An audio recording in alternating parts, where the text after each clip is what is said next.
And now they can crash him. Can you make a crash or no? Oh, there be milk and Cassadia, me and Cassadia, me. No more, never been coyent. Okay. Hey, no, a walk it through. Can you ever be called Yedi and Cape? But. Also, may react to it into the okay. Najanum cry. More. And see, Coco need the amofa, and then no more easy, but you know, Papa, media and opa biaminumbi. Edran, you may say, Nasa to me puno. Now, no Coco, ni come Oda Papa. Oda Papa, Yasam Ketra. Once or best so now, what's his son, so now, what you from. To go call it dear, okay. Okay. Nana Busa, Dr. Patrick Kumabo just said, a fine yari, a whopper. If you say I can, 16 regions in a record to be, but me, I be Honswa, a whopper, yeah, answer said, ye de a diagram. I intend your kind. Yeah, no, dear, say no, Nekedonina, Agena, and cry. Oshima, which me I can say, be a bear. 85 to 90% of all cases new case and cry ha near any say and sana election about to the 7th na your problem I am share kakra ho say ebia na eno so ama nipa bekadama yare no akosun say the name be to come information about and preparation say be share mask and some uncle for amani na akosun.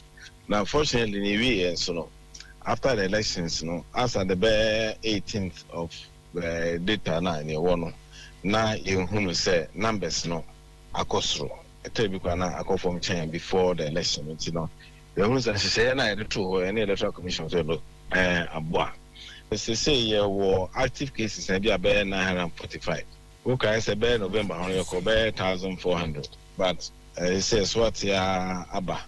Inti ye hope say a be stable na it me as I'm bringing further down as recoveries no cost na new cases na bafom na ye hwe inti e ben dey say ayenya vaccine no one so ga be share mask be di embra ni nyina so protocol ni nyina so mask horo sa mo social distancing workplace ni mo say djuma mo ye apno say bie na style horo ne mo space in the testimony na no be an share mask na ya dia abegwa ama numbers no apata nti so far na senator ne ka say nyamba 33 deaths so far since the beginning no na yeah senator president kan so no our bed state no remains very very low, which means nipa yare no so ati pa or form and also here more a test a child say any penny been a woman among by yare the ultimate boy on baba and see and an idea so I share a man I wish him say a bet me for Christmas festivities and only idea or say a bob boy then pass a bear and sanso and reverse near my almost senior US for Thanksgiving Christmas is just like Thanksgiving. So I will say the name of the truck when say by a bit point to me this Ghana for boy. Patrick Kumabuaji, the Director General Ghana Health Services, but Red Duchess Abna Cocoa drinking no a bitter one, a cool and tea. Let's make a habit. Yen Momodian say ya venom. Nana has your jury a aphrodisia. Me pa me musa fifi buafo and afi on one in your godness are be and to boys and the omope abna omope mean you rock with Kumama or no say our no kakra. Oh no. Okay. Hey, on the but Abna media, this is what I believe. Me Gidi say Onyankopon nim say arebe benti no my immune system. Ma wadwene nya o say me hohoro mensa me use sanitizer anum ne unim ba bia be pick no. No kwa anya enough. No kwa anya enough. Enti anumode ne yente so na yempe ne ma a building immune system no to make sure our system is stronger.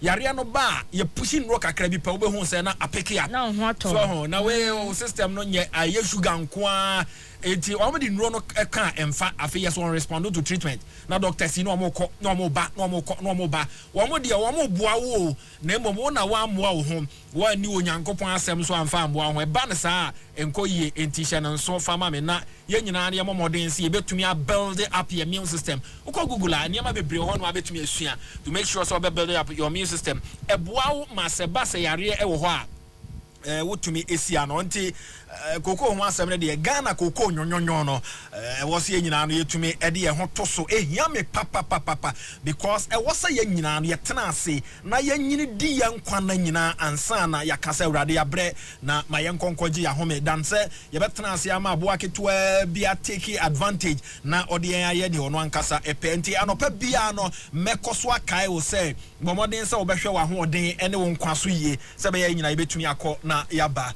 na bibia etumi aye kama ye do bonkrata en munsem na ma medin e de amofa boachi god na saredi akon abana nyakoko ekuma botentim kwabna kwache Solomon Sasume nsa na ehwe production team no de amaya afei ye konia enra esi ye farewell ye nyina no ye wohwe owura ye Rawlings na wakwakonya ne ba bia da ne ye tie no afiri hote na afei ye de nsam na ato aso abana ye nkwanim yo ebusuafo Ghanaian Times do bokrata no ene kramia no pay na eyikese ya eba omayi emu kane mampeni Jerry John Rawlings Ghana ha opemampeni a obedi Oman so che ye pa ne na onoa na enra na ye de ne hye asasensa kom ewo military for emusie ye ya ewo enkran ha na oba Ghanaian Times enfifini ha no mo a ho na wo de story no atwo what say enra Flight Lieutenant Jerry John Rawlings new military cemetery won kan ha no ho na yesie no na ochese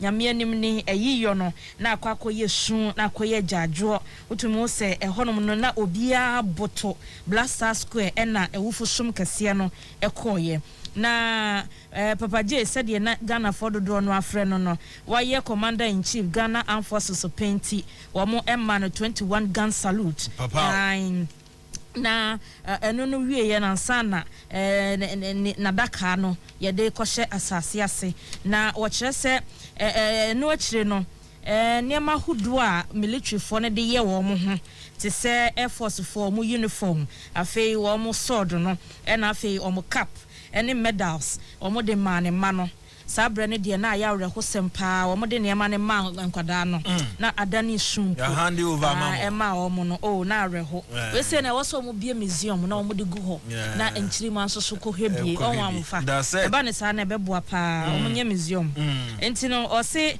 ansa na sa niam nyina be koso no wo mo emma emu no so free Blaster Square no wamo de fa krom kakra se de be ya Ghana fo ebe ma ne baba de twatwo enti wo se ene Paul Beres yi difa na motor kit nso edifa na omo edifa Castle Road ho be fa Ridge Runabout ko fa Kunje fa 37 Hospital Road ho ansa no ko be ma camp akofa Air Force Base ho no akwakosie no ni nyina mu so no na helicopter Ghana flag sensual eno so na wiem saa papa ni nyina no na ye di ja Papa J ekwan na amofa ceremony e course ne de nyame anim ni na akono na efe said ye oman beye ama omanpani a wabedi ye so pan a na ye no na o chese ene mpanimfo twetwe ne ntini bebre no ane kwase said ye wo hwe TV a wo hu ye no mampani na bedi e kire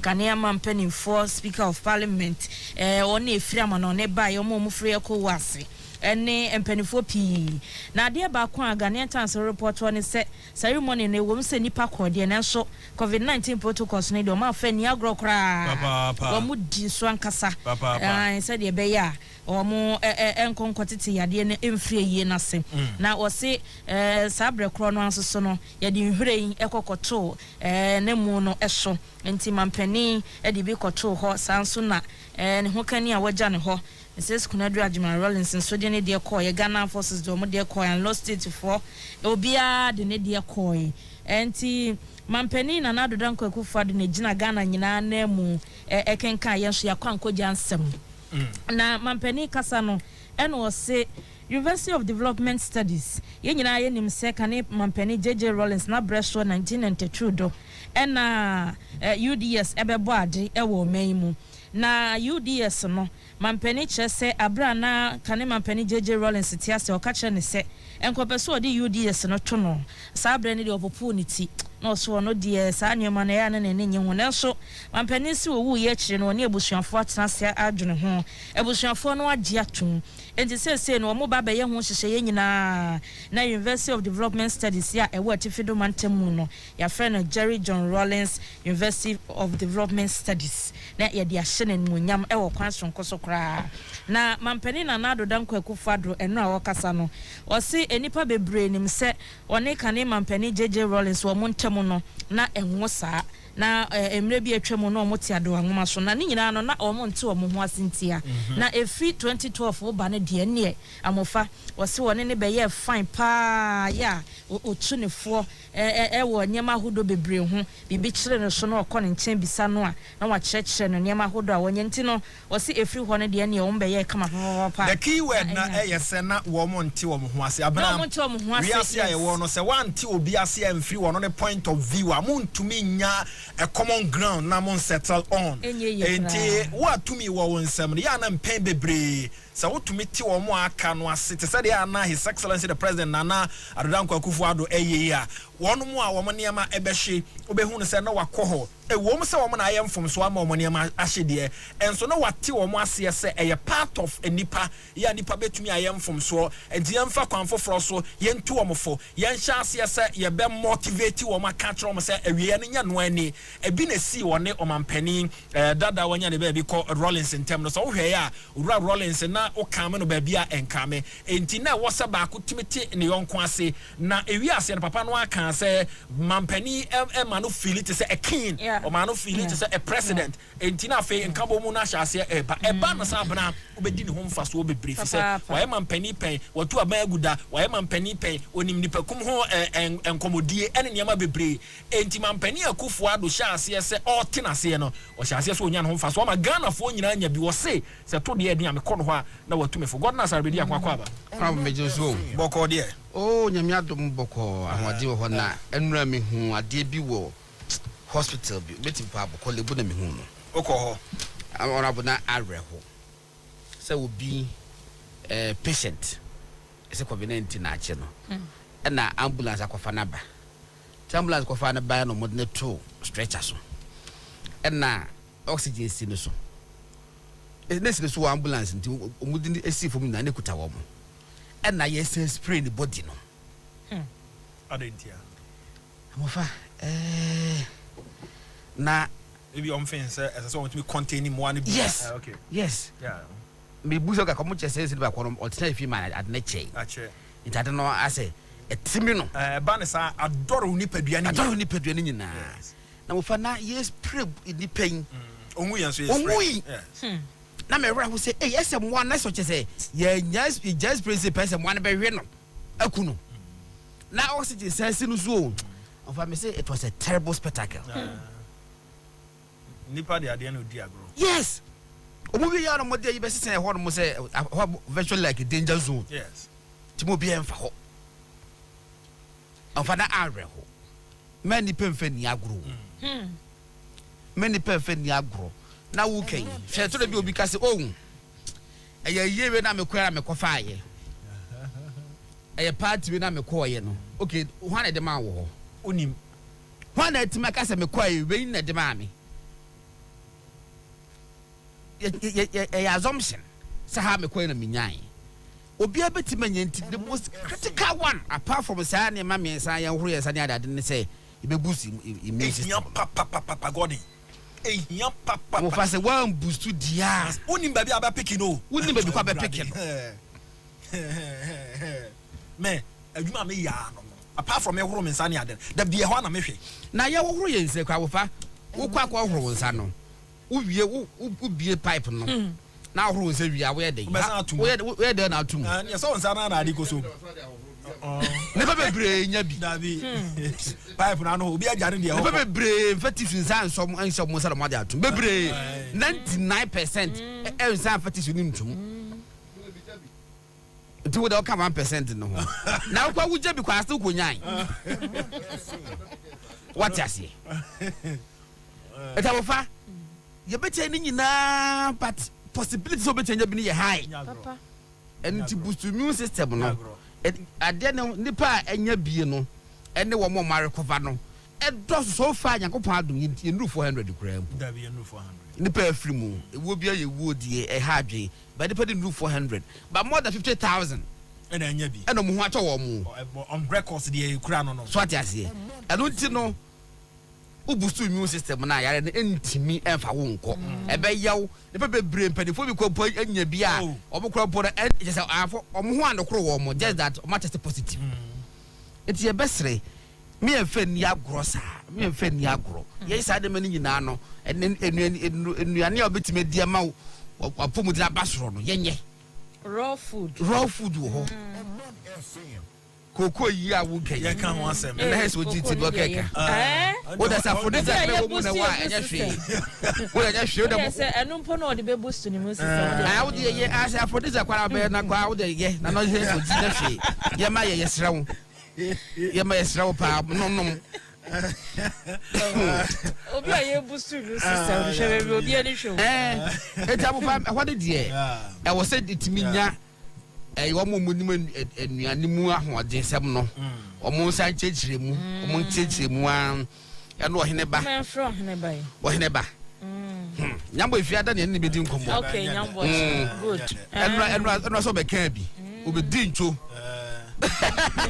abi ano ne nam de e ma ne bi kura be tugu ai e ma ne bi be tugu se we na me na ne ye be ne adidi antinata na mo nkora mo so mo nkora but on the over can be on say na mampani Kufuor de tuja. Whilst he was with us, he respectfully declined an offer I made to him in 2017 to have the University of Development Studies Tamale, UDS, which he personally helped establish, named after him. His reason was that, in adhering to a long-standing principle, he did not want to have any national monument or facility named after him. 2 days after his passing, at the 21st congregation of UDS, I expressed my strongest convictions, in spite of his reservations, that such an honor should be accorded him. I am glad that this has found favor with his family, and the necessary formalities will be carried out to achieve this. That is, the Jerry John Rawlings University of Development Studies, Tamale. Such is the measure of the man that the days associated with his political intervention in Ghanaian history. 107.1 anopena me ka kire mo se adia ba ko ehia pa eya yonkofa the former president Ora Jerry John Rawlings and his excellency Nana Addo Dankwa Kufuor ebenyaye na openi no ankasa kura no ote sei anope yensa ka buem member of parliament the honorable Kofi Adams wa homa no so oni openi aye adwuma pen one no anante one no adidi megia di se bi kro duru ba bia na ho ko hia so mo nyina beda kra one no adape wonim no papa say na Ora Rawlings na otie. Honorable morning. Hello, good morning. Hello, good morning. Okay, yan connect to Ora Kofi Adams, member of parliament buim na yene no eni enkomonfa omampani dada Rawlings ho afi yan kwa ma no so yan hwese yensa be kana. Honorable morning. Morning. Now, what to say? Hello, Temenka. Hello. Good morning. Hello, good morning. Okay. You change your line on I am fat life for and friend on young Codino Hong Kong Kakra. God in the here, Mississippi, pie, a quiet fast one.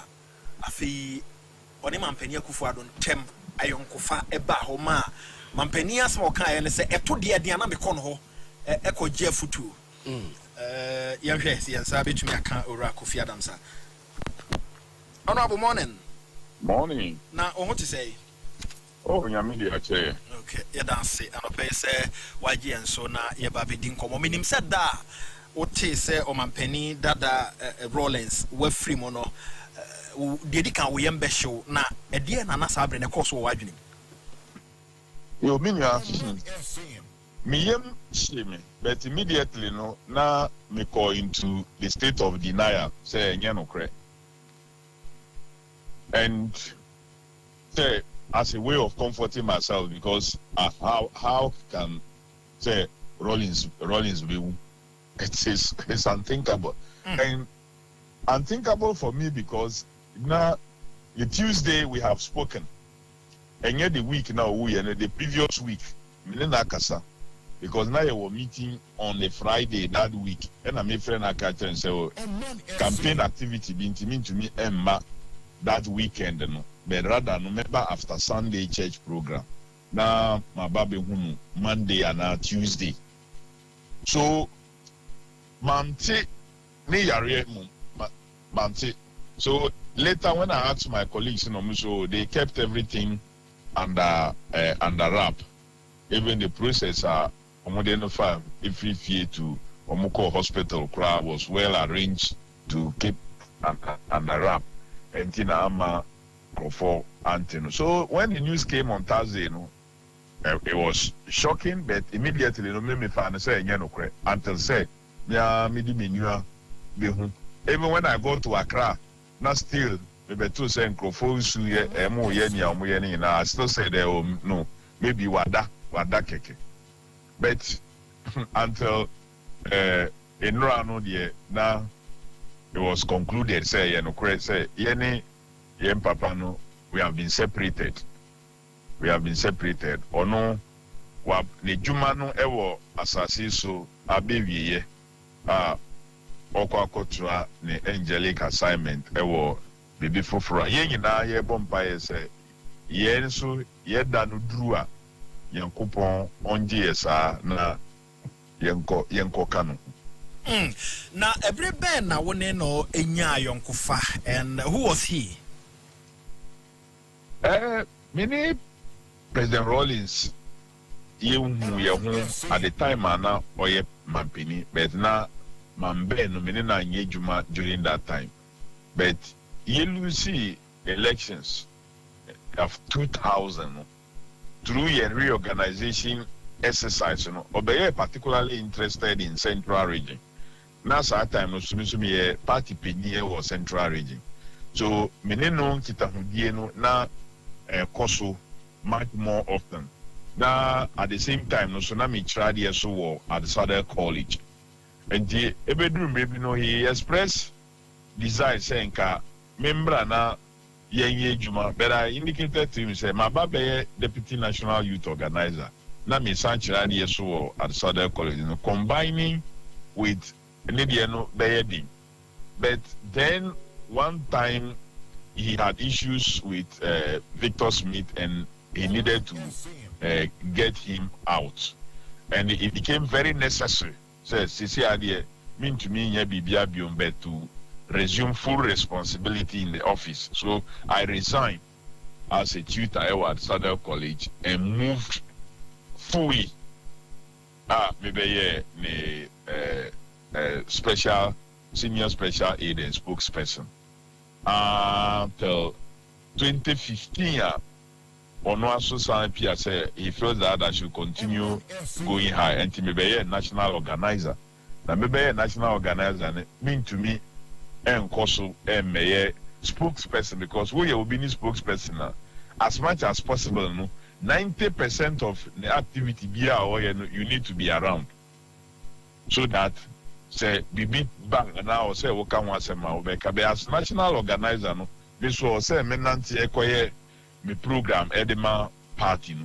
So we all agreed say at that time your colleague Cobnando has come in, he's understudied and done quite a lot of things, he can carry on except say one appointee like a spokesperson view where we had a kind of like a communication bureau where now it became more of press releases where we will look through and make sure that things are okay, then it is put out there. So made me feel Yanti say anybody went by the title spokesperson of President Rawlings Bium.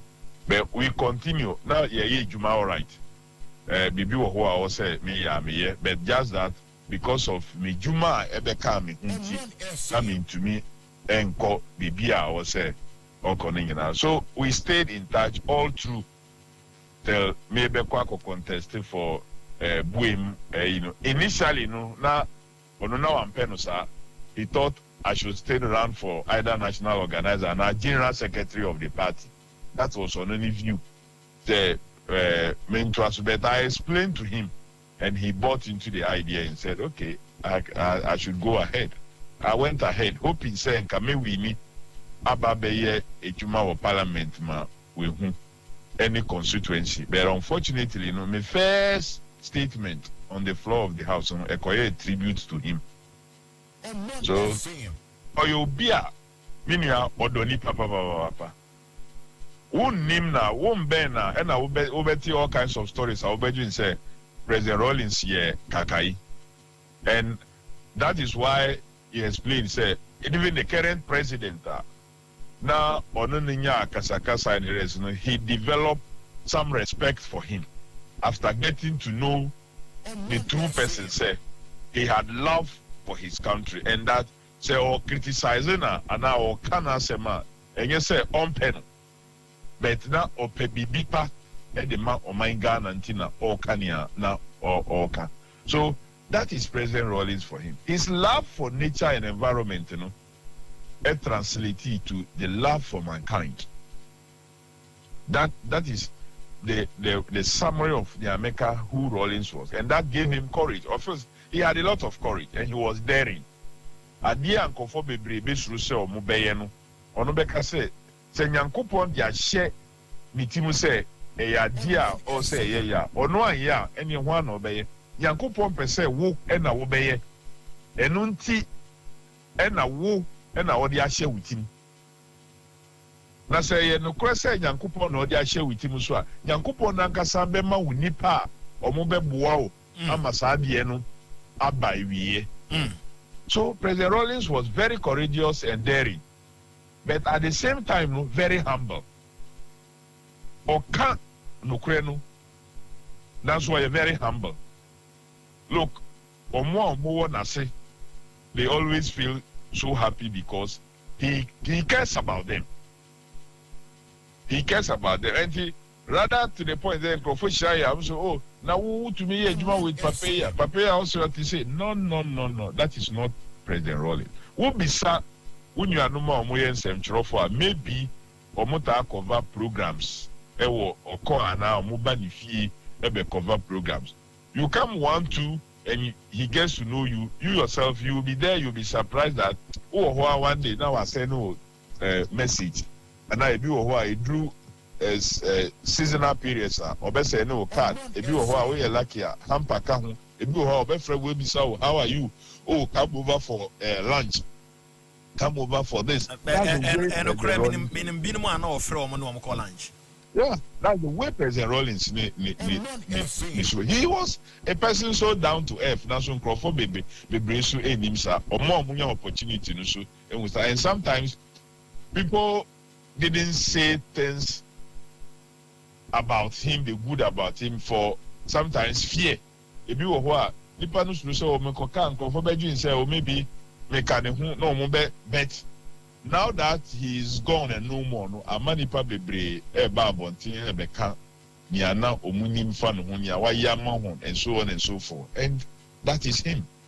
Edia nana e wo no ho adipa de anya den a bibi wo no ho a e bia woni ni san wani anye ho na wo mpe wo no edia pa de wo no ho na wani nyi wo no. You see, he's human, and sometimes or si bibi say obia ye bibi eni tia miyonko. Sometimes he conclude that near only kind so one here he may react in a negative way towards the other person, and sana later no obeba behu no krena ewom mamenka bibi chiro and no krebi sunchiro. He had a certain belief and trust and confidence in women. He believed that omo me twantro enchire no he had a certain belief and trust in the elderly people, our queen mothers, our chiefs, and the rest. So when such people present issues to him, or taking them very serious, and what besides you say, by the time that you realize they say maybe then he would have caused you some pain. And some 1 or 2 incidents like that. And that was one thing I see here. Not to me. Luckily for me, excellent working relationship. It was at times like a grandfather, like a father, like a brother, like a comrade. And people didn't understand why that. Even Abrana, like me, officially, officially maybe Meiji Akitia even under his office as his spokesperson, we continue to relate. People didn't understand. He will tell me, watch this, watch that, watch this. We kept our own relationship. Adia baako aye nipa dodo no anwanwa between ono and the current president. Minim senya dey ono odi ne ho nkomo time wana oni nani hia ne time oni no ebeye fine. Na no se dia na wo between one ne mienu anti a tambia no na ase bibi one ne ntem no frɛ no Kufuor nua tietia no. No se dia ntia. You see, there were certain incidents, and that has become part of our history. That me sure say His Excellency Nana Adamko Kufuor Nankasa, when he looks back to those things, he wishes easy. Say one, to write an order for withdrawal of courtesies due him to the point say His Excellency President Rawlings no so no akasa kura ne bag yefa normal route there everywhere maybe I may also be sumi yi mpambwa no so yi ni mpambwa o yi ni belt o yi ni watch. You went through all this was that, and you remember during time at the ACN now His Excellency Nana Adamko Kufuor no Foreign Affairs Minister, to the point say airlines imagine say they would treat him nicely and use pass or to pass him through rules, yes, some of the airlines say yes, and some of the airlines head offices got angry and told the government at that point said they be that. So he told me that as young people, they grew up together. Now President Kufuor, late President Rawlings, late Obichebi Lamte, Jake Otanka Obichebi Lamte, Sam Nipa 3, he told me they were friends as young people, and he omuni momo as young people. So it is not just today and Omwabe Ayon Kufuor. They have known each other as young persons, but politically, I think they went different ways. Politically, they went different ways. But one thing about President Rawlings, he said,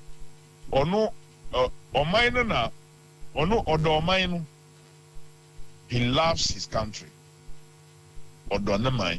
So at every time, he would want to contribute in the quota to making his country great. Now say, whoa, and also say, oh, adeya wuye obuawa ebeboa, he would help you. And I'm sure that may have brought some kind of good relationship between him and the current president. In 2012, 2012 campaign, that was the time they made the first effort. Say, Omuba Ababehu, late President Rawlings. And they gave indication. I was reached by late Jake Otanka Obichebilamte. He spoke to me. They requested an opportunity to call on him.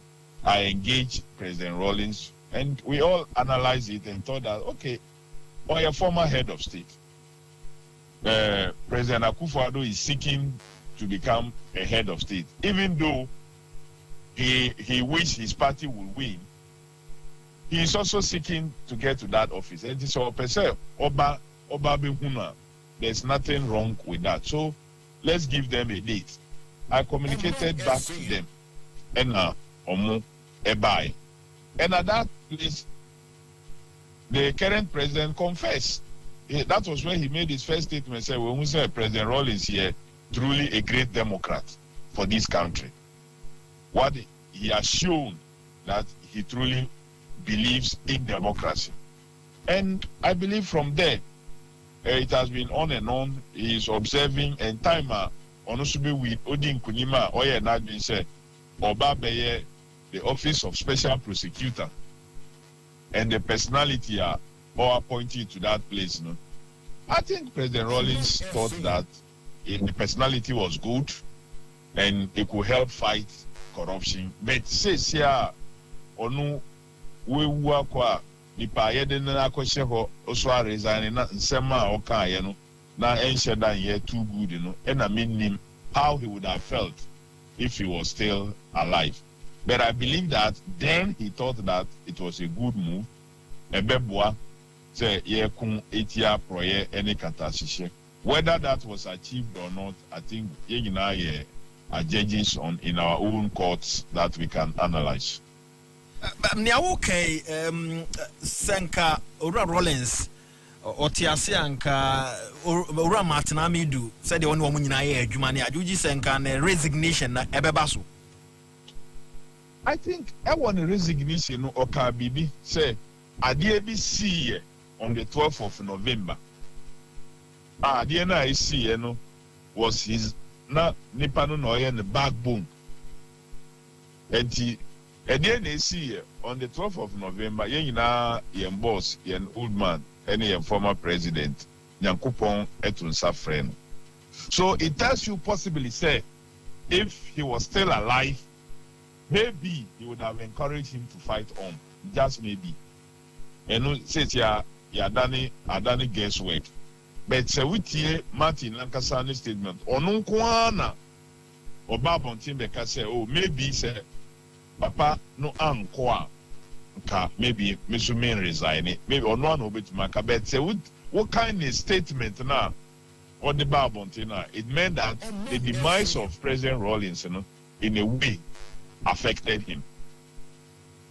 Mami Musa we yemfe nkomo no emra na wieye President Kufuor aka say UDS and they yemfa ento pani no na o kan say ansa na no Obona manie ma oka se o enyade anani eheda eje ho nanso so ye wo mia bi ti se Rawlings Park no ne ade a ye de atoto no a ne din e na eda so utie se de nkomo no asi akro no a ewom se oni ho de nanso so mampani aka se yenhwe na yemfa enkai no na yenhwe se ye betumi enya ne din no brano ama omanfo atumi akai no sa decision na mampani ateki woni pani no anante eda ne kwan so anom. Yeah, the question this proposal about earlier from the president Nankasa through the Minister for Education, Honorable Matthew Opoku, Doctor. Okay, say, oh, Debbie, on Jenny say, idea, tope. But the president indicated in Nora, say, Unim say, na idea on pay.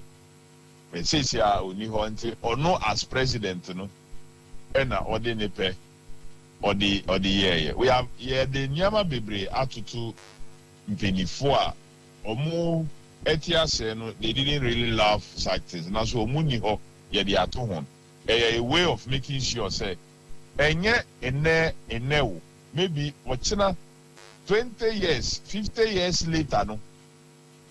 Now, say you go to Free University, no. Jerry Rawlings University for Development Studies. Obi baby say Argentina University ewo Northern Ghana. Ye ni mo bia wa ha ye friend Rawlings na so sa na ye friend university yebeka abakosem ama mwe say president bi baye say because Ghana no a better us forever, and leaders will come and go. America have just elected and sworn in their 46th president. Yes, so we will get to that point. And Sanya may for me no here, but most important to me no enemy ojinama and say yebema aka ewo ya brabo no ni bibia ye. The issues of probity, accountability, and transparency. The love for environment.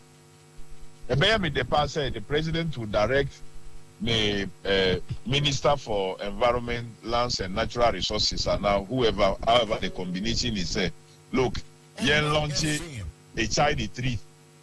Abofrabia India, the manu, Diana Widia, in honor of late President Rawlings, because now environment, you can say. Quiet nature was something and not paper, and I believe that if we do that and say that so would draw first president in the Fourth Republic, I believe that quite a number of persons will do it, and it may help regain some health for our environment. And no, and I knowing him. And his passion for environment and nature, but I'm not really against the naming of the university, even though Abra no tears, he didn't like the idea. What can be about some circle and stations that are named after him? And you're official. Okay. Like Oka Rawlings Circle or Medina, for example. People just named it. The local government people decide themselves or more the better. We call Rawlings Park or so, and you're official, but they just named it and then they turn it local government people. And also rejected some Omanfm to me and Tina say because they didn't communicate to him, say or more yet. Or said that name say maybe the local authorities at the street and circle Asheda at the actual. At home because they didn't write to his office and not to him say the idea too because under President Mahama much by office say the FPSO the third one now by no the better no he rejected it. The then Minister for Energy and Petroleum Honorable Lama Kufuor MP for Elembele was sent to come and deliver the cabinet decision to him. He indicated clearly that oh no. So say park and those things in Senka or much officially, I'm sure the response would have been seen. But Omanfm he doesn't care if the people want to do their own thing. So say Oman through the president, I say I believe that just as he didn't care, the park no. I believe that in the same vein, we should not be a problem. We should not crack heads over this. I don't think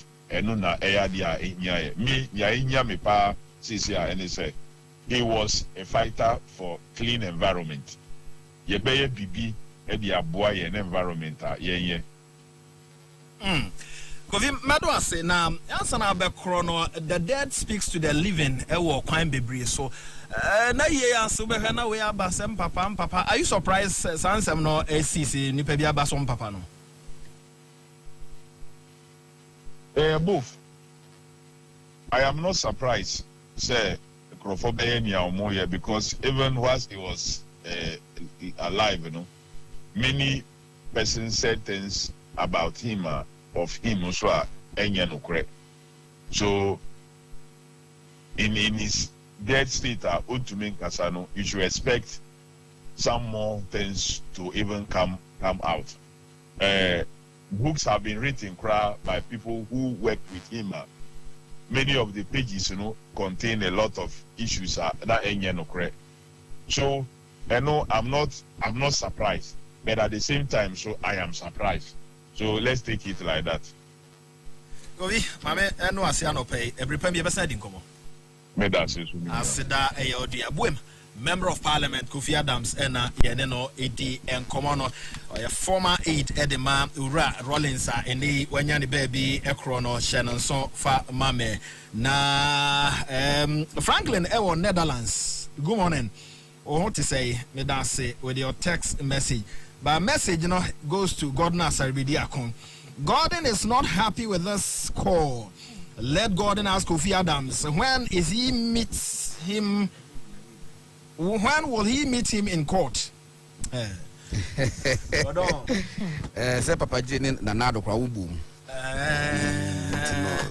With the issue there were court. I may prepare more question. Adiaba console say a binum fence because of issue need a be ani Kofi Adams was him. Oh no. A personal issue. Make them no more some Kwani buying and the Ghana government. On what I'm no more was them say Kofi Adams say we are buying car. Yeah, me papa come every car and yanti car. Namina me come by not buying. That's my problem. I know Kofi Adams as a for about own choro. Oh, your papa metro. I'm a metro. And the Kasawaka say, excellent delivery. Yes. What does it? Especially on Papa, and Oman must say, Papa J. Mando Omono. Okay, no, Saturday, me no Papa J because Papa J, the Maya 10 outside with local power. I won't be surprised. What does it? But the surprise the woman say 52 years, 56, 50. What's not one more? What happened? Yeah, all of a sudden. Most praying to say in Maria. Oh, you know the issue, but as to the Papa J, call one time over everyone. So the near brand take come and say,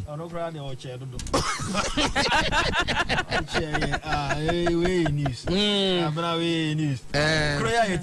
News. Ultimate video. But you say, feed them in the court and I may prepare. And to be a mobetimu. Okay.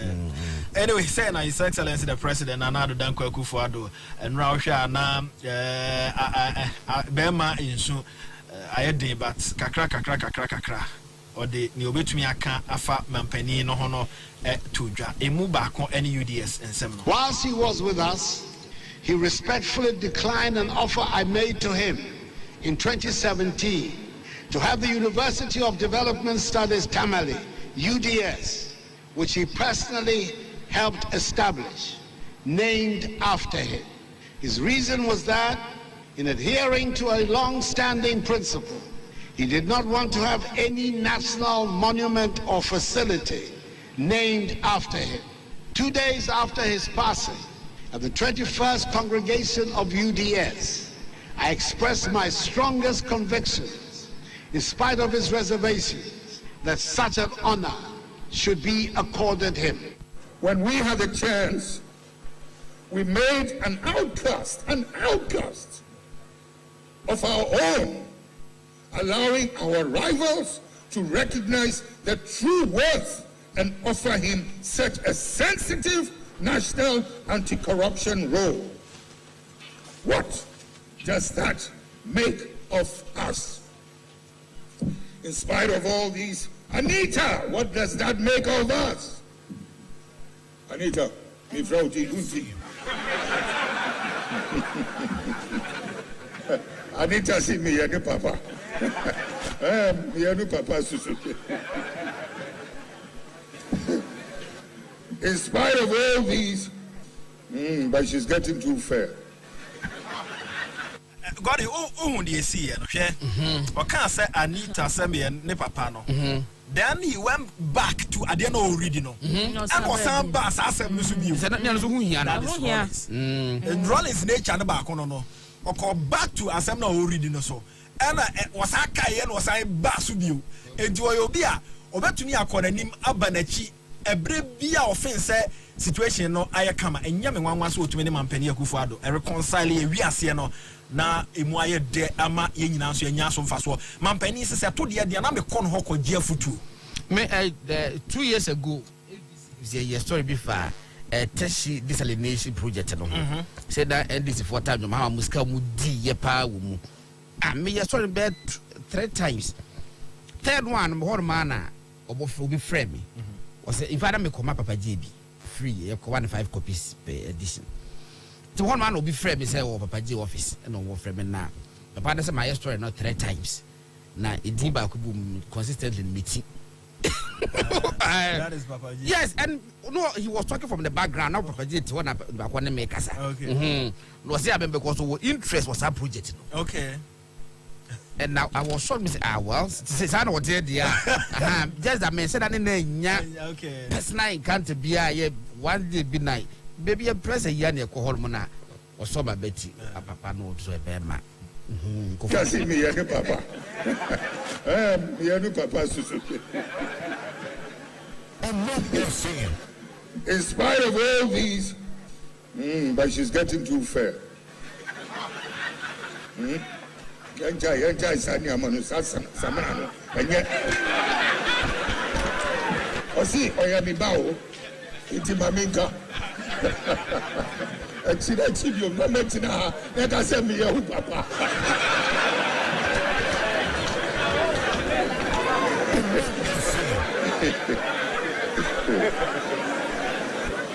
Anita. Young Binu mind this is a Targa 4 pounds. Ochinachibu, no abejinaka and I go ochinachibu. Anyway, the one kratano yanko en mabranya kokekuma. Okay. Entino mampeni da Rawlings die ma buboni nyina so e Ghanaian Times mu. Ani adwo ho na menkaya wo for say ye bia school na ope ba bi di abofra na ko school St. Peter's Mission School ho na mekam for a day amount etietia ye ne omo e won komodie papa omo je nkwada no frinki tuam sa kopim senior high wo science so remedial classes no crane bi bia ye de sua de de wo St. Peter's e bi e wo ho kwafo krom ye benson wo me wo ho and afin so easily gone Charlie Butche Newtown down Honso nsa ebe kanti omodin se obe St. Peter's na oni omo edin komo na ade abofra na ya otu wan kasa kura betumi akwo se okwa akwo se de omo environment na SCT 0244313734 0244313734 phones de ne papa na Franco Trading Enterprise auto phone and to kwan ho koto obabi ebe ma receipt na de kofie na problem wo ho a watumi e de aba Samsung Nokia iPhones ahodo Franco TV brand na tare ho ekoyie what den say on sabe can be laptops tablets printers and accessories we no nyina ye niam aye ton the amount phones so ton online so a chew ade www.francotrading.com oba ho ye no ebedin komo no a share so de ama me free 0546 133 0546 133 188 school ho asem ya na mekai wo se ne de ngoma sua ho abamfaso na sakwada no amfa na anhyase ankyere no kwan a wo mfaso ahwe onyina no afiri ho onema bi nso ya no no nso pe onya crayons aye kama mathematical set ya brand na kama pencils efe na ye de toys bi aye ye ho kama exercise books efe na eguni bag mu no de kwa the bia osora no pa na okope bag no ya kai say 5-star A4 and A3 papers and so ye ton bi JK4 adaroma na me kan for e the amount ofra ye be bro dodo no atu akwa akoton mo amoton ne mete sa no frɛ na so bi frɛ yan ye nso ya director na ama watumi aba ho 0540 125999 0540 125999 akoko nam de woto ato nia eye fresh anunsuo de awoko nam a odi sigya so na mfa bibia akrenka ho a otisa anunsuo no eye kama pa ye mako miensa na ya de agyew eye 120 Ghana eye fu papa na miensa no le share box no a ekoyie ope ba akopɛ nso a ede ma 45 Ghana we no bibia emfra eye organic frɛ 0553892123 0553892123 na one womo adi enkomo Greenfield Scientific Herbal Center for SMNK will say unni problem a yempe solution bra na machines a ya sheda pegu ho a papa e di fra bruchira ban hwe oni padua no yemwa onchiro nuane abakwa kodie if say ye wo wono a ye dietitians asa adwuma no no masua ye sanso ya ambulance service ya ma rin fifre yen 24/7 na yemesomo with our ambulance service 0261 651-898 0261-651-898. Godna Saribidi akon abana nyaku kwekuma botentim kwabra kwachi one head obon krata enu nsem no ede abre ede amaya abana se wawia yenko na yemfa ne aka ento but mame nko na mintie nya akoso ewo Supreme Court Nana Boache ekasa ede His Excellency the President 2021 Supreme Court won semwa ekoso no Yebekoni di Hong Kong is a legal practitioner. Nana Marchi. Oh, I'm a fat major so, but then I hear there. Me announce why. Kediam Padarma or the Nelso Ache. Okay. Yeah, Wadarma, no Achia, in your no Sasa Biao. Kuiani and Abana Yaku Kumane Waha. Abena, Madame from the Chabra, and a lawyer, Gordon, such a player. Gordon, so Mr. Offensia, Gordon, you told me about Basso. Kasemi YouTube watch the whole. Amen. Nana, Supreme Court and some no ehena yadru na henia nam. Me no kase me yadru Supreme Court abubuano anasa. Sanya wonim no eno a yedi nkomo na no benada yehia eno na court ahye okay animtia eye former President Mahama editia eye court say court ama nhebina when this one court ni say court any brepa yes read the provisions in the CI 99 pa kwa say court show say fakata be to minimum nas one family to minimum court no to me say wa asama o the boy buy kwa no ye be buni nyina no agu enti no pepepe en court kan na medical ga say ade aye ehomobro asha court ma enti bu ha ne tumi ni bu ho krampa no ahehe mu to share a year the petitioners or lawyers say no say ki timi twemu de na nso enye nsa enti bomodi ya kuchiri wa dance di krata ni nyina no fabra ne fabetu yanim obeka ya na no court dem ho justice appeal obusa say o krata mu de ba ma tru say mo de witnesses 5 ne beba enti no munim witness statement or some of the banty. See then Amoka say I just review application ebay and sana mutimia file witness statement. And then you could read and say 5 for Mokan crown. Momentum file 5 witness statements. Near Omodiba a minupe bako from a year of Penny Pesa White. Now no a year former President Mahama and name Musini the agent award the National Coalition Center. And the General Secretary of the NDC, Mr. Sidon Ketia. I'm for interesting times ahead. No question, Makinkai, or more advanced in Kratani Bomudia Cotonuna.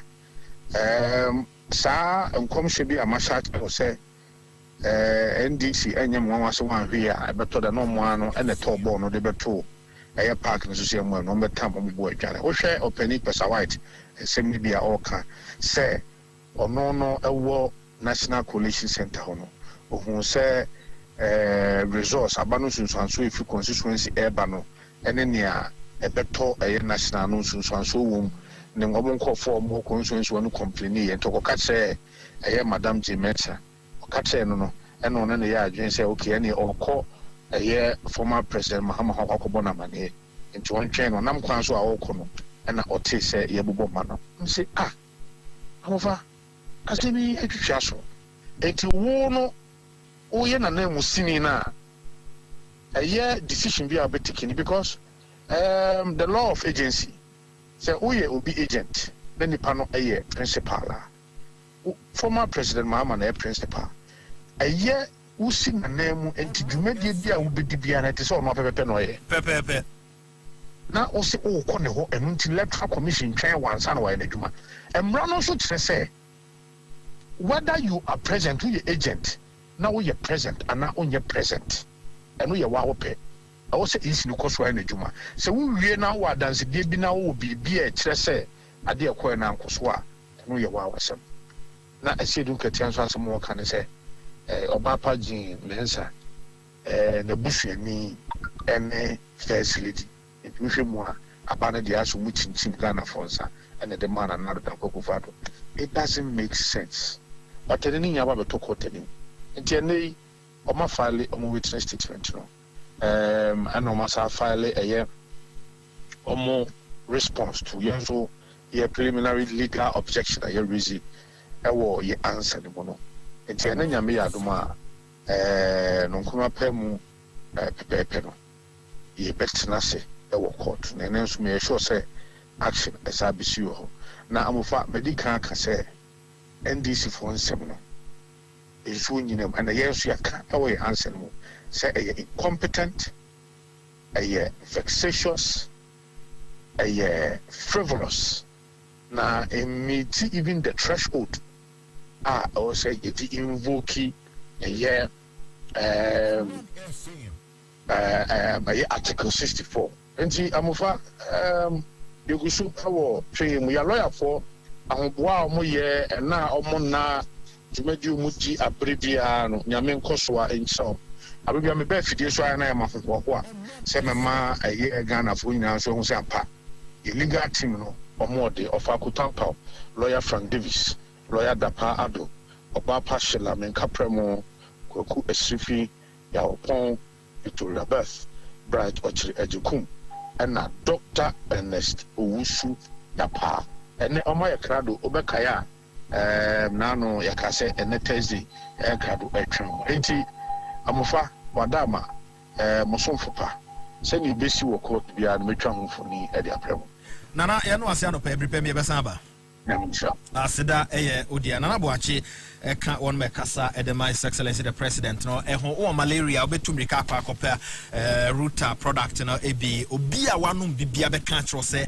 eye adwuma papa router de obi a wanum bibia be ka tro se eye du papa obitumi frɛ wo se adro ya wo kan unya malaria na wonum bi pe enchakra na ekɔ ye frɛ no router mixture eka okatrama so hu say ye bibidro krogen na wonom wo router titanic ya no nso so itimi typhoid papa wakwa yarsa bia ye so wo typhoid a ko pesa nro no bi fa begu fie na hye ase se wonom wa obedi ho adanse router life no boost immune system neidie immune system no emfani agro uhia router life entwen ma problem no emansa onsaka bia niam nyina akoyi o kan shi drug lane Mia yahodo aye ton ra ye nom chemical sellers no ho afi wo kɔ pharmacy shop e wo achi wono nso a onsabe ka bia papa nti eno anu bia eton etu akotonfo emfre 0244503443 0244503443 na wajo de bibia aye kama na chese ye kɔ yanim kakra no fuel na de wani tuya egwel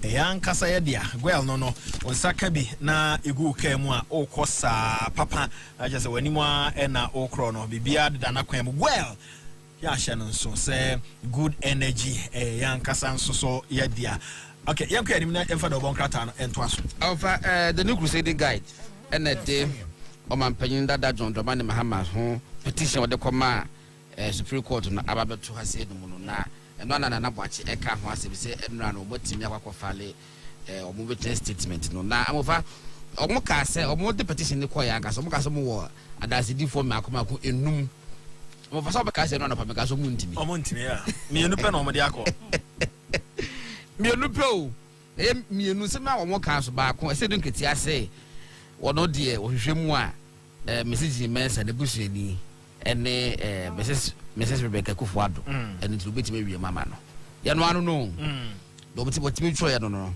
and na Dr. Michael Pesa White lecturer University of Ghana Legon former NSS boss ono sa small can say ono kwatena ho no na we agent ma John Mahama omukasa di be monti ase energy mensa asuma ne say won ko John Mahama won change asem no nche no omra we see from our quincy na message mensa ebeye announcement no intin we wiem abufa Supreme Court be yede e pa me bo ade hwe abufa me ma dwimu pa de adenu qualify say a presidential petition ade be qualify but ye best Supreme Court judge for no mo ntu asem ni ngu sei omo mie ni asem no mesre MPP for lawyer for they say mo nkasa asem no qualified yantungu omo mie ni asem ni na say do nketa met na dwem no won cheye dimensa ene Mr. Kufuor abusua eda omuntam ene se abusua eda omuntam ni ntino e ma aba ni nwemu bae no me chechirim na pesa white so be chechirim kwa akra wo dwom ha ma asoma se kosi na nam na maji men sa dada se asoma se kwato kubebre no no Osman kubesa na anye kubebre Osman no na wati bi da wa se mu ya wati bi kwa na sinsem se obeke eja sada mo fa yendi ya me adum television wo ho Judicial Service of Ghana kwa so mo so stream no mo Facebook live yeah ai major improvement ye nyina ya mo wane ye hwe bi ye hu ekofada pamedadi ye besere ndabo fa na and crusade guide for the better front page has said okay and na clerk of parliament and ascendant MP no so no will be asiwo mo say ekwakọ man efa so to abani bi elected speaker of parliament abamba be no so no that will be the court but at this juncture we will say if in dan woto a wokoto about parliament no one more dey assembly court no dey no maya fa ho one more dey assembly court no owie mu nso a wo hu bibi wo tia me frefre wo ma se me from bia me nya response pa bia ada assembly no ma jadie me de minim o me de minim abofa e na no kwa po de me tie ni say omo court no just say I feel the papa dey wo no kwa enye what happen in kwa parliament ho ase de call you asem na ko do say you ma asem ni ma tese se na obi apo nche de ni ho say lawyer gari ni ma ko ne perifu tie ya yesra mo o ma public na ntede ye koso questions na e ba yeso no dawson wo ho no mo a Dr. Amwa laboni pa so mo wa che na no pe wa say na me kama wo ohono mwa na ebusa na se no fa na kosi sei ye nim de ye koso se bia ani ese mo hwe so na se ade no wa ye dada de a ani mo meka me nte da bia mo fa do kure ni nyame nim ni say ade no by the time on wo say according to report na wo ho no by the time wo file the documents no asa file sa ade no wo Canada okay say o pese wo announce the citizenship. But that time no a Ghanaian, that's only Ghanaian. Did he owe allegiance to another country apart from Ghana at that time? Say God, Emrambi no na ADSC, CCA. A bet me abase, Canada, only 2 mois. A woman so a mom for certificate no more, dear, but oh my joe, my dear. Say a woman moi, or to me the defendant. No, Canada for me. Say a bass, a woman say, when you're the tumpe, on your citizen viewer. That be in the mumrem. Pen documents and in your mumrem. The most important to say lawyers at the make church said did I was who the idiot because media for me. You make church remove. Make church said then I was a penny for some because that no and some cause of a parliament no you know a best 60% of cause of commotion in a course. Yes. And into the nipa demane ente nasa say you speak anyway all of a sudden asana koda and I is parliament is no parliament and unto the best say o ma withdraw mu interest of a case nimbi ma mu me hwede afia ni hwe befo for nkodi akiri because ko fo bu say nya bibia nka say ja o mo do ma asem ko yi ase enhye dan hu ba bia ne namti gari ma ko clerk of parliament ni asem no FMP ni esi wo mu no enye sa asem no ayasa foforo the way asem foforo nipa na o de call ye na asem ne say na injunction eda papa no so na clerk na ma kwan ma ade a court order dan so no oye adwuma entina ono e cost record na say musa ne die ntia e ma wo yes ane opani no so obu na ni gu so na oko ye parliament ho eno ho asem ye different from say ye be na film na hye badwafie oni ato aba foforo a manfo ehwe animo no eno na entumi e maso God in what we over Mr.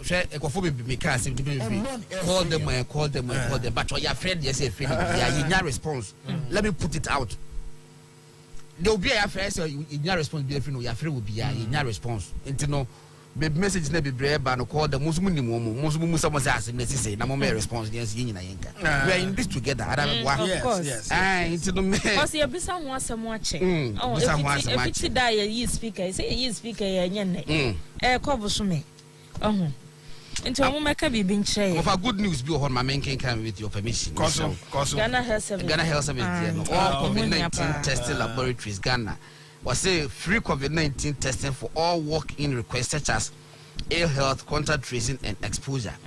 The Ministry of Health has decided that the public COVID-19 testing laboratories providing walk-in services can charge only travelers for testing. All other walk-in requests, such as ill health, contact tracing, and exposure, must be done free of charge using public health resources. All public health laboratories are to take note and comply. Okay. Correct, yeah.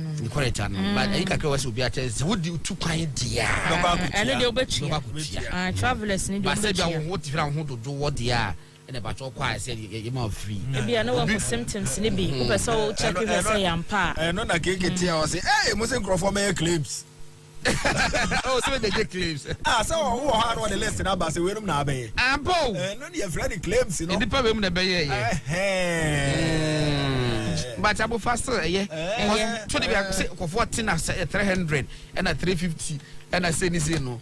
And the people bring Swedish escadille on the way.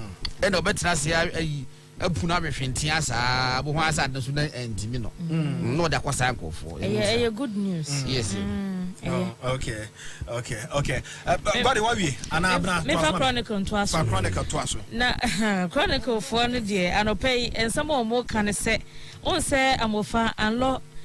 Traditional council for need be two just say you know ya more mama ni so omo mabi na Chronicle say no ano na wo mo hwa say penny ampara umbehu and law chiefs ne say omo e wo hɔ na Chronicle say omo the delegation by Emma ekowi ase kra ya say yemfa nhwere enkoto na na so no omo eyi togbi wenya ena wode nhwere ebetro omo ena no eso on behalf of and law state no enti eche say sama na omo di kan say ye ne ya mo ya mane ye manye semfa ha ne de anya adwuma ai ene de amaso sa ena asese no o say Rawlings beautiful daughters no they share quotation maximum fight for recognition o say only ora Kufuor down square di nkomo no bisa no sese no nipa mienu ena o maba bonten che se omo papa ene papa je ya sese ye de na hye assassin sa ko mu ba ko odi kan no Abigail Mauto wodi 52 years wo che ne papa ankasa ene papa je na wose na osro se obeba bonten aba beka abobo ma me dokro din se one ne kodi ho komo nye semfa ha ne de na bebre ya mova na ka che ne se ma ne nka enti wodi ahye ne ho a besi ne wanka ena foforo so asan aba se ono so ne papa ene kanema mpani Rawlings na ono kra de nkofo ono omotena ye no ena omo ka kire no se ye ne papa no chese ensam ne de bebre na down bra na yemfa de aka no meto aso ade pano no kofa bae wasan de 3CP papa ebeboa efie bia aba mese ade pa de etwamu da wo de 3CP egu so mu dware a ebo ho ban efi muamoa ho fa 3CP efren so huhuru wanu ma no pa bia na ma wo se ho ban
Abusia na mo ase na fe yemfa de obonkrata no entoa so God na sarbedi akwa branya akoko kuma botentim kwabra kwachi wonom de hwede obonkrata no nsem no ede ama yen keke ye kwa anim ya kwa anim na me teacher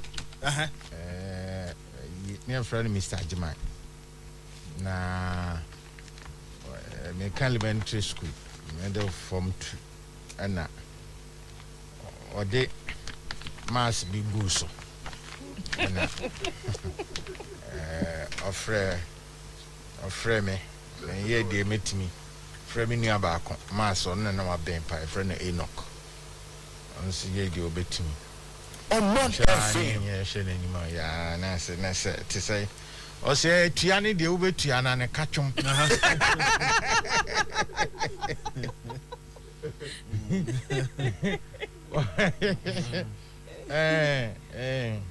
no o se besi say ntinye o se me se tua nye tua na ne katwom me boa o de nkrata be kokot me de adansifo num me boa I feel the day of reckoning will come. Father and for bra any. Mienu. You go to Mienu so ba konsuso. The last time I call ye Supreme Court. E ko di adanse here for election petition. The same character. And see don't get here. Ye hu. Ye buzana someone na wato nani awe said ye or they say oh ho abepie ke yetia onim baby yo. No, or the afa. No, lawyer, this is I told you said so we election. I know Toto Papa, so I know the call. Yeah, na, and you know, but me, I can send this in me, Casa, and then, Oman, this is no kind of dinner. There's no Casa, no can election or more election petition once more. Overcast or China, the court to not scratch, I be buamo. Overcast or China court to not transfer, I be buamo.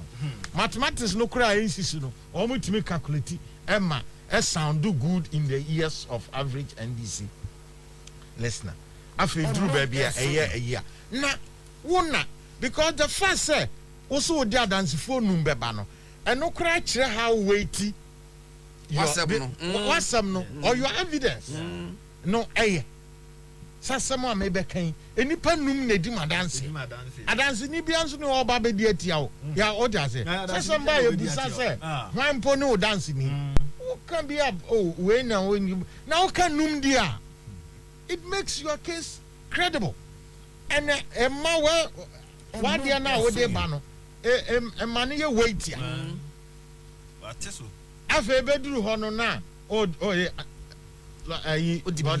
Person White no or a day on the NDC director of election. Dabi. On a year more rep for one. I'm maybe for good strong room. One what Tom one I just say. A fellow say in the barnum collision in the bassy from regional police centers in the bar. Now make a cabo now was signed. Bofa CI 127 the two abano. You'll sign you. What's sign one sign you.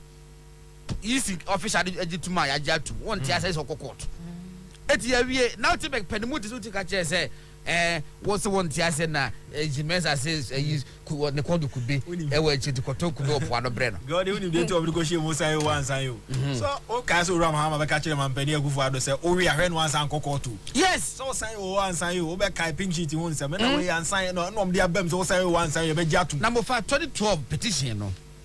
That was the position of MPP. Say, baby, unsigned pink sheet. Yes, unsigned 2012 MPP election petition. And on the proper election petition. It's on the election. No, we are yes, and your man a far battle on Ankasa. Any processes now, you're different and sana. I couldn't taboo on Ankasa because battle. A man yato any akenkai any abu wakunta yatu a film yadu ashaha sa processes no and MPP complaining say not there were irregularities and penny and power more the proof by and on the face of the pink sheet you be who's away west anyway match it no way and sign na 27-0 duplication way no duplication na of a West Virginia West Virginia NTB. West Virginia NTB. Almost Electoral Commission Begina adakam so am ko bisa ne nsem edumie no om so call interrogatories na court no etu guya so petition amade ba yi enka irregularities one enka duplication ho asem na bi muni ne case enka on sign pink sheet there be enka on sign pink sheet enka omo I am verify omo biometrically and there biometric machine no so no and then it take place enye ya ka election electoral commission ankasa begina daka mu asesa na no watwa atro about what overvoting is. What overvoting is? I don't know about introduce classical definition. Any other one? No. Hey, classical definition. 2016 na adwuma ni nyina na say Charlotte e be ye adwuma no. Wo ye adwuma no wi a enkrofo no besa court. Etian tumrika enkoye mra nkoti wo manim.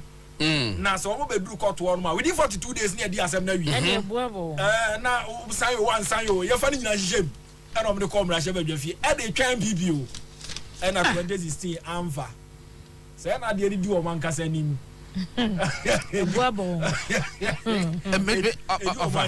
mon pardon and some say because of COVID-19 into nipa programs in ko nkojije omani but this family program it dey agi ani and dey amodi kwi we dey bagi ani o oh ofa ama gronya no kwa nkofo ntime ni bunya ne kese kura mpo no rule the ba unya ho etna TV achi and dey kase say be chance no god don say this sound bite no ba it is funny. But let us laugh. It is funny. Let us laugh. And you see a dunkatia. Omugo you ma dey free on why. I see a dunkatia. Omugo you dey na free. Omugo no say ya na dey asamba ya na nka bi. Obo beti. Asa no wo ja ba ko to sa travel we e be mu kwando beti. No na ya be record na ya dey agije ni entertainment for number 1. Ano na be yi you better record the agent. I said, don't get the way I can't say. I dance for. I see, don't get it. I'll find the story. No, I was saying, no, we called daily graphics on front pages. Or by him, man, and I could do my Rawlings. Oh, mammy. And they just say, I'm not a bit no more day, Papa J. Share, I'm no more. Hey, offer. Mask na boa nipa. Hey, mask aboa.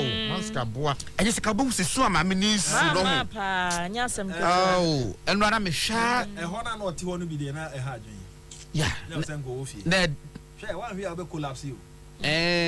Said ye normally ko ball ma kuna fompo de ma ibo duku tia na eja ya ma wasan. To nta ko. But let's so mama mre ya adwuma. Ye de se command ko bi. Let's so mama mre ya adwuma.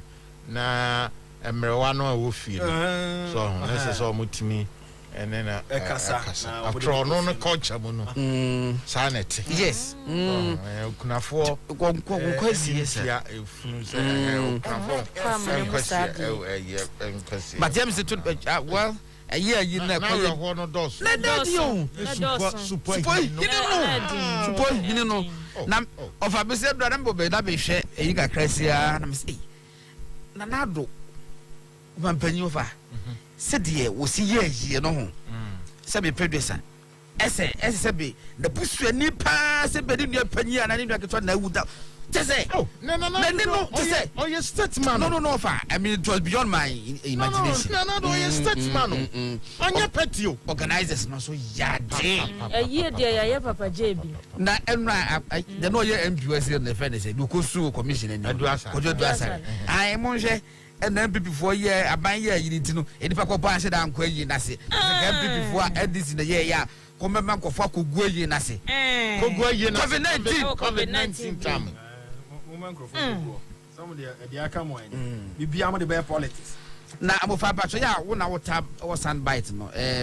wampanyin tribute na wo kafa papa J hu no wo mo tro in speech no of Troy papa just say hypocrisy ni mo so won some ni mo so did as it happened kwa wonu kwa exile na se na nyina na ewom kofo dwuma egu ye wo ma ekum wo mu kwa be ye eku e ma wo sa ni nyina ewom for me all encompassing. In fact, but NDC for the dear offer.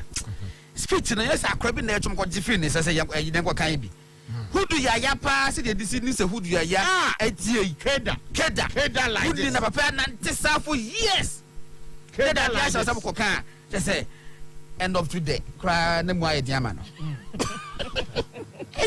ya o na we say am fa yie ma monye o mo ba ja ya na to ka no mo ba bi mo fa yie ma monye na mo ko ba ma na nkono so de wabu bi so ko ba mana nkun ye busam a munya no ye bia na fe ato atem didie na mo tukoti ye ba ya ba amana nkun omo ananim so mo ada we ne say ne nipa no tase no onu mu one mo nya yi bia na mo fe enchinchina ya mfa no fu ma mo na mo nkonkosie na ye oye se kane mampani ya ye na yi se abusuana pene nko ade omo aye na yi se de tie pepepe di no send this for the bibia no they don't measure to the level o expect senka Debbie political party of there you know bet me a measure odo ani to omo so just say bibia no below average kwesi ahoy former agric minister ordinary and that be din koma hey and the plan for food and jobs say you was ensure na to afinta na that busa say etikosi this time enso anto Nano, Honorable Haruna, minority leader, or no, I can't say a bro, a bo, a cosro, because you had your Bruno Burkina Faso. Yeah, Porto Bruno. Of us, a better. No, you put to the local. No, Nano, meet another network. Our more reporter call Burkina. I'll call your report. A fact in Fudia, ye different Ghana, a Burkina. A general hope. Ejao ha ne ye did niema free Ghana hako Burkina daily o chesa ye wo Ghana niema Joshua tipa tracking kosa abro beans ene niema huru nyina ye di free Ghana eko ade body body o brandi si penso ne eko mum kokopra bi ade free ho Goro ya so can as a president or no the throne speech. What? And what Troy? Nane library one hour. No, what Troy? President Debbie Okrape. No, Debbie, what Troy? Speech about Tiao. Bottle man. What ya? Bottle man, that's what you focus on. What do you mean focus on? To focus on. Flow. President Kachini now would do. In a library, so we say no communication students now. What say I a funny issue? Yeah. Emudo abna. Emudo. That 1 minute some wrong. And I see there was similarities no a chronology of events. A free hand a bar. They could do baby on one side to me say no more problem once. Now I feel do baby no be say. Says I didn't say can be. Yabu voice number 5. Hey, emudo. Emudo. Sa futuo bi wo mu ade on kan ni nyina no sa futuo bi wo mu a because your dachi future leaders your future leaders ewu na no mo tie bi na omo because nipa de akwanya de obenya tumi obenya opportunity no beba e de na ubetimi di aye ana se bi kra na nya wo na ye nkrofo bi omo nso act ewo wudin ana wa bai no tumi mu ni nyina no den na omo de ye so mo ani di sa niam ni nyina chi because that ni nyina beba unkrobo if I make kakra was it was no secret that yes when the voice and the voice not the chime did me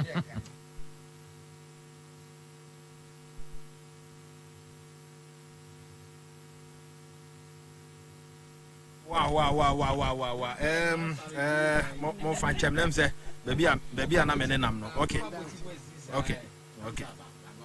Burst onto the scene like a meteor, but a meteor that did not burst into flames and disintegrate like all meteors do.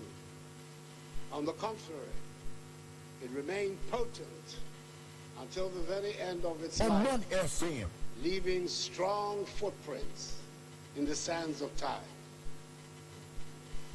The turbulent occurrences of the 1970s in Ghana, the overthrow of the Second Republic and the Progress Party government by the military coup of 13th January 1972, the takeover of power by the Colonel Ike Champong-led National Provincial Council and subsequently the Supreme Military Council, the proscription of multi-party democracy, the professional strike of 1976, the March 1978 referendum on the proposal to entrench military rule through the union government concept, the formation of the People's Movement for Freedom and Justice, PMFJ, to mobilize the no vote in the referendum, the consequences of the vote, and the conspiracy to abduct the Electoral Commissioner, the palace coup that removed General Kufuor Champong from office and ushered in General Fred Kufuor in his stead, culminated in the emergence of Flight Lieutenant Jerry John Rawlings in the political space of our country. Charismatic, energetic, fearless leader. Such were the attributes ascribed by many Ghanaians to the man, Jerry John Rawlings, the young Air Force officer who announced his presence in Ghana's politics by the abortive coup of May 15, 1979, and was sentenced to death for his part in the failed effort. He gave at his trial an important insight into his character when he stood up before the military tribunal to accept sole responsibility for the attempt and to request the NCOs who were being tried with him to be absolved and freed by the tribunal. The great events that were to define his character and career followed quickly after his trial, conviction, and sentence. 3 weeks later, whilst awaiting execution of his sentence, he was dramatically freed from prison by the insurgents of what has come to be known as the June 4th uprising, when junior officers and other ranks of the Ghana Armed Forces banded together to throw out the Supreme Military Council and install the Armed Forces Revolutionary Council, AFRC, headed by Flight Lieutenant Jerry John Rawlings. Okay, 107.1. So the baby na a farm and penny and then honon so ebeto so na ya we history ya a war or man penny that Rawlings yeah penny genti aye kan de nyina no ye de niam atoto niam. You are talking about a competent mind, a competent institution. What does it? And competent people. Our more science institution. Nanado. Ojina. Or mine and him. But he was produced by the MPP party. Yes. Such a leader. What I say? A brasso say a former president be that na all can be a fan. Na all my narration. That's it. Na share said ye what didn't see ye. Yeah, in see ye. And modern money nim dear Afra na enyese biara. Ya sama ya can you? This is a speech. A fatal occasion. Na a live up to expectation. Na nipa omo ani so ade. No, omo hun sisam pade we yagitum. Yeah. Na sani e kan. Enti NDC amanyoko. Where are the brains? Okay, yanti amampani ene Rawlings. Omontemo asama odi tuya. He was fortified in his work by his union with his celebrated consort, the equally dynamic Nana Konedu Ajiman Rawlings, who proved to be a sturdy pillar and invaluable companion to the very end, and who bore him 4 children. The eldest of whom, Zaneto, is continuing his tradition of public service.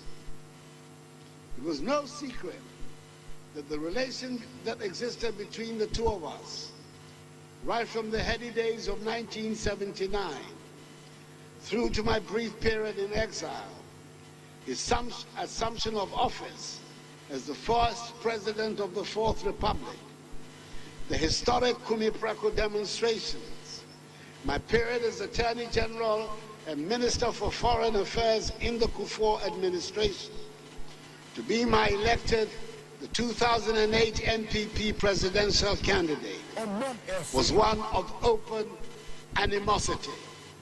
We did not see eye to eye. However, with time, things changed. We came to see value in each other and understood to a very large degree our respective perspectives. One thing we had in common was our mutual commitment to public service. My visit to his Ridge residence in 2012 signified the easing of tensions between us, leading to a friendship that lasted for the better part of some 8 years. Indeed, when the Ghanaian people in 2016 reposed for the first time their confidence in me in the elections of that year, one of the first persons on whom I paid a courtesy call was His Excellency Jerry John Rawlings. From my entry into office, right up to the day he was called by his maker, he remained a good friend and a repository of sound advice. I knew that in moments of difficulty in my presidency, I could count on his considerable wealth of experience and knowledge. On those occasions, he came through for me. There was a symbolic gesture he advanced to me at the funeral of his late mother, Madam Victoria Agbotui, held at the forecourt of the State House on 24th October 2020. It was to be our last time together. He was called up by the clergy to receive special prayers as the only surviving son. He told the men of God to wait and called for me to walk up to join him to receive the special prayers. He whispered to my ears as I stood beside him. I reminded them that they should pray for you also, because you had also lost your mother. I was touched by this. It is for good reason that his well-known, oft-cited ideals of probity and accountability, in which he invested a great deal of his political capital, have been enshrined in the Constitution of the Fourth Republic, and together with freedom and justice, the words of our nation's motto, constitute the foundational principles on which social order is to be developed in Ghana. There are many who acknowledge him as the founder of the Fourth Republic, a republic which has proved to be the most enduring and stable in our history, and which has witnessed 8 successive elections, 3 peaceful changes of government from one party to another, and 5 presidents. For all his revolutionary antecedents, he set in 2001 the enviable precedent which has since guided our country of respecting the 2-term limit of the presidency and superintending the orderly transfer of power to his democratically elected successor. 107.1 His Excellency the President Nana Addo Dankwa Kufuor. We know abena we kasa bi ese minya ho adaje o. Before do timi din baba o. Minya ho adaje ti pa. No ra John Dramani Mahand ya ne mo ha nti o ti an ma sa ti. Na ba ku bi die. That time John Mills Ephraim na wo be kasa obi dina de utika say God is in his own wisdom and a fan call say when the first offense say first post the independent yes so power after only nipa ye kon bia ye won after independent oni ya obedo man panyi yakopon no nyansa mu and ofa papa no call ye say ba be dia de shift and transfer of power abedi every old generation a new generation ona di animu and na yede and yakopon na kasa so ni own wisdom and our ma wani mu guase ya sa wa from e wa abatu mu and guase pa and power the sa call old generation ya twere wo ayi ngumam bresosam ngumanu ya it's been chronicled your defeat bad ya twere ba bia opepa bresosam ngumanu mu as a old generation, yes. Because who as new generation what disappointed them? Yes. Say mre bi buy. Onipa, sorry, so you're part of the new generation. Okay, send me the odina nim ewu kwan a ye nim so. At this fine moment, okay, and one day with the Mundier. And so I call on all of you to let us rally together at this fine moment. Oh, they also this fine moment. But you're kind on to us. You're kind on to us. Together at this fine moment, where the whole international community is looking at us and applauding us for the beauty of our democracy, for the smooth transition that took place following the death of Prosecutor Mills. I ask all of us to rally together and make this country what we want to do it. I cannot do it alone. I was born in 1958. I'm the first president of this country to have been born in the nation Ghana after we attained independence. All previous presidents were born before 1957. I was born in 1958 when Ghana had become an independent. Yeah. So Ghana Obia nipa would do a nim nino with the same party. Now we talk about smooth transition. Yes. Now we're transition. That problem be at this fine moment. At this fine moment. Any democracy. Democracy is about the president being. Yeah. So fine moment. At the point in time, I was thinking so. He hurriedly put something on the toda. Yes. Yeah, mama, no, near the Sebia. Oh, Kobe, also, Chama, maybe, ma. No, Dominican, they said they've got the Uncle Kumasina, one crantam, Nanti Biania, and you have my change the alcohol. Oh, I said, no, put to be together. I know your difference, so I should that say. I'm sorry, I know you're different. But you're listening to this, no? God has his wisdom one. They'll be listening to John Mama's speech. Say, na onim diesi. Na wama ewuono ehiano. The focus of onono at this fine moment. The date of birth. Yes. I was born in 1958. No, was I church? Yes. President. Yes. And Prof Mills now can be biamia ya kaina. Na and you must say now character Benny. Ekase John Kase more hapa dia wakapano obio. And 1958 when Ghana had become an independent country. God has in his wisdom shifted the mantle of power to a new generation. Obiwo. God in his wisdom shifted. Why not go shift the idea, Massa? And I just say, be reso. And this Mokoso this year, but a year that I was a anati.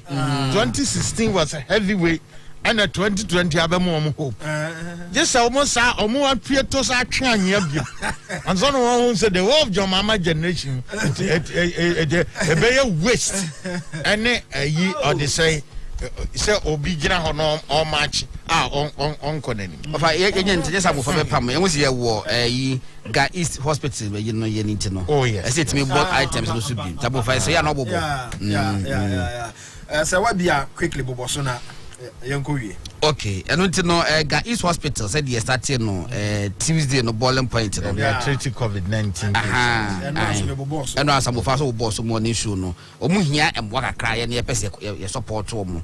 And the catch up with a form muti nyina mo hwe nyina se mumma ye mwa. And nemo mu hia no e bi Omrom standing BP apparatus. Pedal operated dustbin. There's a dustbin here na tiaso ye bia. And my pedal operated now. That's where be now the hand. No akatum. No asa akatum. Omo say hia samana soap and sanitizer. Omo hia samana and sanitizers ni bi. Omo hia bed sheet, patient's bed sheet, and a hand tissue, surgical face mask, surgical gloves, and a KN95 face mask no so omo hia bi. And na enuane kakra so perishable and non-perishable. Omo hia plastic chairs. Any tables also and a toiletries just say toilet soap toilet rolls and some man na busa for mu here bi and mu here enam kakra meat ne fishes mu here bi and bottled water so mu here bi and medical equipment say BP apparatus any pulse oximeters no so be here bi na wo e bia computer ba ko bi sifia beti da kwache wo mo and na say office equipment bia so beti bi akwa komo and ko te ye kasa asem ne say say obi from no ne bagana. That's what tested positive wa. Yeah, BSC no a. I found it in a koto. Yeah. CM Koshano. Ga East Hospital. And there's attention wo hono a new facility about to here MY and this a well established health facility. And but apart from that, Ghana for the brain so yare. Akwa jaya show busuafo and ye nuan man no mo fie. E hono e do mo e tiesremo. It wouldn't Gaga East in India. I said that yes, a share COVID patient. Nah, she say no, Asabasro. Yariana Saman Muso Yaw. A man Muso. Hey, a man Muso. Yeah, Nuanum, your bushing for your offers and for your partners. But you know, young, but just a young crop for a child when she need you. Nah. O yonko da na oda na say are we no na me dwen ho na me tie BBC we da na nipa bi complain about Europe ani aman a akoni mu a omo vaccine kra ho to no say ebidiat mu oden eba aman e weska we say me de men sato ni nyina so me wo say ya wonko akokoto UK nko amokoto bo mo ho pane a na say yare no me yansusu ya nya bia de basa mo mo no na be dija COVID ya friend no global equalization de baji wa no wada ene se de Nyankopon esi ye wo we e de ye wa nti no Ghana ha no until see betumi atumi nyina ase no ya ye nyina keke medas ene ma mu ode double crata bia ba ku story ba oh FDA ene o mo de kokko bo tuga mimi da ko no ka se o mo de o mo be supply niema COVID ho niema yin o mo nhwe yi se o mo nkofa fake bia ma mefrem na bibia e ho pepepe o se e basa ade a onso e na che se enkrofa fa bronya ho ba be we nkoko niema ensese ya ye de kwa bonti nyina no na se e di ko dwaso koton nyina no mdo dwaso no se FDA o mo betu asi amonten na de o mo nkrofo ton nyina o mo akwa akohwe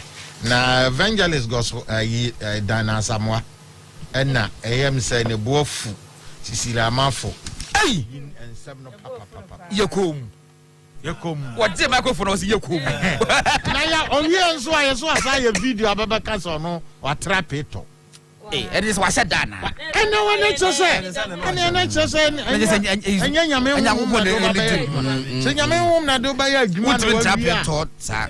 Oh, yes, I wouldn't to me, my summer mail videos. Every people won't just yet. Every go that I know that I don't yes. What trap it told the annexes out there, the Opebia, who me. If I mention I say so, Duke said, let's be a bow gospel. Of a nice and true, nice and be yes, so.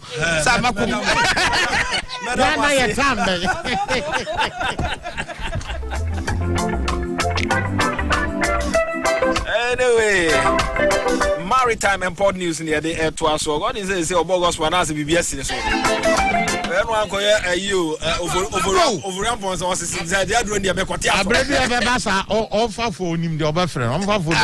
I'm friends of who's now. So, that could down so much quiet or sharp. Time I am robo.